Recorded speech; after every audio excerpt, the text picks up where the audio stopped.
Monday, February 21st. Devotions on the first lesson for the upcoming Sunday, Transfiguration Sunday.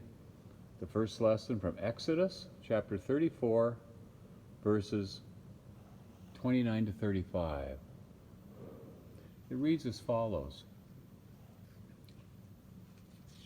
Moses came down from Mount Sinai, and as he came down from the mountain with 2 tablets of the covenant in his hand, Moses did not know that the skin of his face shone because he had been talking with God. When Aaron and all the Israelites saw Moses, the skin of his face was shining, and they were afraid to come near him. But Moses called to them, and Aaron and all the leaders of the congregation returned to him, and Moses spoke with them.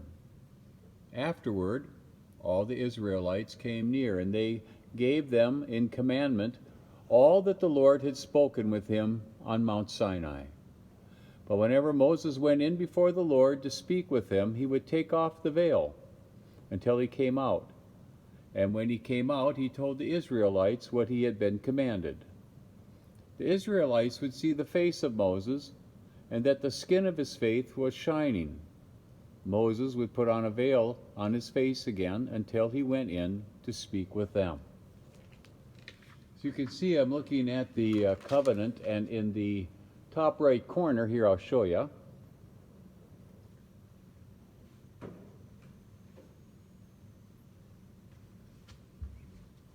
In the top right corner, there's Mount Sinai. And of course, he brings down the tablets and the covenant promise. That's what's being talked about here in Exodus. Exodus chapter 34, and the reason for it is because it's Transfiguration Sunday, where Jesus goes on the mountain of the Transfiguration and brings out the glory of the Lord. Moses went up Mount Sinai in the Old Testament, and his face shone, glowed. You kind of think of a super tan, but even more so, almost like a radioactive tan, and that the people were afraid of Moses when they saw him. So then he put on this veil, but the veil isn't like what you put on top of your head, but rather it's almost like a mask. Think of the Masked Singer. He puts on this veil, and then it covers and takes away the fear of the people.